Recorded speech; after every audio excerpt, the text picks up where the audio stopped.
السلام علیکم انویسٹرز، میں ہوں Shahraz Ansari and you are watching my YouTube channel. If you are new on this channel then please subscribe and hit the bell icon for latest upload, because اس channel پر ہم business, banking اور economy سے related information آپ لوگوں کے ساتھ share کرتے ہیں. یاد رہے ہم جسٹ آپ کو انفارمیشن پرووائڈ کرتے ہیں، کسی بھی قسم کی سرمایہ کاری کرنے کے لیے ترغیب نہیں دیتے. کسی بھی قسم کی سرمایہ کاری کرنے سے پہلے ضروری ہے کہ آپ اپنی مالی پوزیشن کو سمجھیں اور مارکیٹ کے اتار چڑھاؤ کو بھی.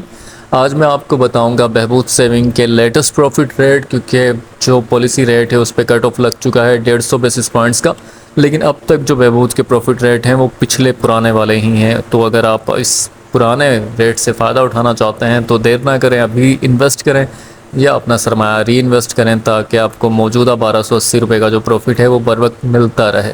اس سرٹیفکیٹ کے اندر کون لوگ ہیں جو انویسٹمنٹ کر سکتے ہیں، تو میں آپ کو بتاتا چلتا ہوں کہ اس کے اندر یہ خصوصی طور پر تشکیل دیا گیا ہے بیوہ خواتین اور 60+ پرسنز اور ڈسیبل پرسنز جو ہوتے ہیں جن کے CNIC پہ لوگوز ہوتا ہے ڈسیبلٹی کا. سرمایہ کاری کرنے کا طریقہ بہت ہی آسان ہے، جسٹ آپ نے نیشنل سیونگ کی برانچ وزٹ کرنا ہے اور اپنا CNIC پرووائڈ کرنا ہے، اور اگر آپ ویڈو ہیں تو آپ نے اپنے خاوند کا ڈیتھ سرٹیفکیٹ پرووائڈ کرنا ہوگا اور ری میریج سرٹیفکیٹ. اور ڈسیبل پرسنس کے لیے لازمی ہے کہ ان کے CNIC پہ ڈسیبلٹی کا لوگو ہو، تبھی وہ فائدہ اٹھا سکتے ہیں اس سرٹیفکیٹ میں انویسٹمنٹ کرنے کا.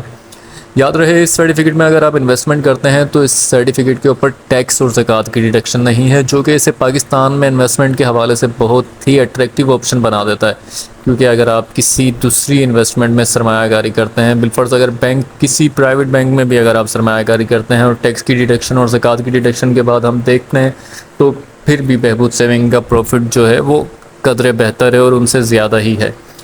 تو بات کر لیتے ہیں اب اس کے دوسرے فیچرز کی. یہ ایک 10 سالہ میچورٹی بیس انویسٹمنٹ ہے، لیکن آپ اسے کسی بھی وقت نکال سکتے ہیں، یعنی کہ آپ اس میں کوئی قطغن نہیں ہے کہ آپ نے سرمایہ 10 سال تک ہی رکھنا ہے. اگر آپ پہلے نکلوانا چاہتے ہیں تو پہلے بھی نکلوا سکتے ہیں، لیکن جسٹ مائنر سی کٹنگ ہے. یعنی کہ اگر آپ کی 1 لاکھ روپے کی انویسٹمنٹ ہے اور آپ کا ارادہ ہو گیا ہے کہ آپ نکال لیتے ہیں 1 سال کمپلیٹ ہونے سے پہلے، ویسے تو پروفٹ منتھلی بیسس پہ ملتا ہے، لیکن اگر 1 سال کے اندر اندر آپ نکلواتے ہیں تو آپ کو 1 لاکھ پر چارج ہوگا. اور اسی طرح سے اگر آپ سیکنڈ ایئر میں آپ کا ارادہ ہو گیا تو پھر 0.75 یعنی کہ 750 روپے، اور تھرڈ ایئر میں 500 روپے، اور فورتھ ایئر میں 250 روپے اس پہ ڈیڈکشن ہوگی. لیکن فورتھ ایئر کے بعد اگر آپ کبھی بھی اپنا سرمایہ نکالتے ہیں تو اس میں کوئی ڈیڈکشن نہیں ہوگی اس کے اندر.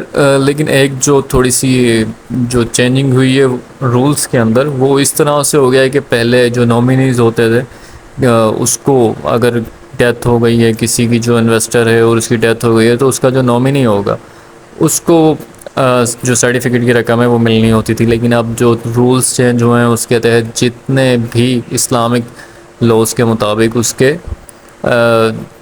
جو خاندان کے جو لوگ ہیں، مطلب اس کے دوسرے جو بیٹے بیٹیاں ہیں، ان کو بھی یہ ملے گا. آئی ہوپ آپ کو یہ انفارمیشن اچھی لگی ہوگی، اور اس طرح کی اگر مزید آپ ویڈیوز دیکھنا چاہتے ہیں تو پلیز چینل کو سبسکرائب کریں. اپنا بہت زیادہ خیال رکھے گا. اللہ حافظ.